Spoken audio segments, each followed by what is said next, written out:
3 powerful तरीके जिससे आप अपनी सोल को हील कर पाओगे। सबसे पहला, रिफ्लेक्शन। अक्सर हम माइंड को बोलने देते हैं और चीजों को रिफ्लेक्ट नहीं करते। रिफ्लेक्शन का मतलब ये है, आपको एक डायरी उठानी है और उसमें आपको रिफ्लेक्ट करना है। तो जब आप किसी चीज को रिफ्लेक्ट करोगे तो आप उसका एक तरह से स्वॉट एनालिसिस कर रहे हो, मतलब स्ट्रेंथ, वीकनेस, अपॉर्चुनिटी, थ्रेट्स, वो सब एनालाइज कर रहे हो और फिर आपको समझ में आ रहा है इससे मुझे क्या फायदा और क्या नुकसान है, and then you are taking it. लेकिन हम जनरली रिफ्लेक्शन इसलिए नहीं करते, हमारा माइंड ही रिफ्लेक्ट करके हमें कुछ एक पिक्चर फॉल्स ईगो स्टेट में ले आता है और वो हम तंग होते हैं। दूसरी इंपॉर्टेंट चीज बहुत बहुत हेल्प करेगी और वो है मेडिटेशन, ध्यान लगाना।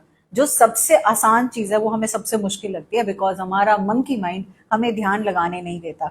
तीसरी इंपॉर्टेंट चीज जो बहुत बहुत बहुत ज्यादा जरूरी है और वो है फॉरगिवनेस। फॉरगिवनेस, दो चीजों की फॉरगिवनेस जरूरी है। एक, सेल्फ फॉरगिवनेस, खुद को फॉरगिव करना उन गलतियों के लिए जहां आप अपने आप को जिम्मेवार, कसूरवार ठहरा रहे हैं। दूसरी फॉरगिवनेस है दूसरों को।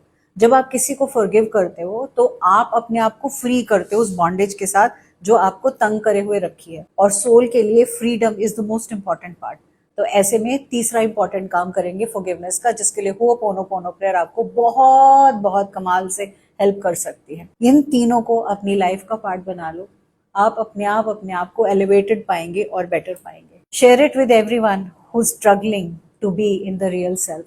क्या समझे?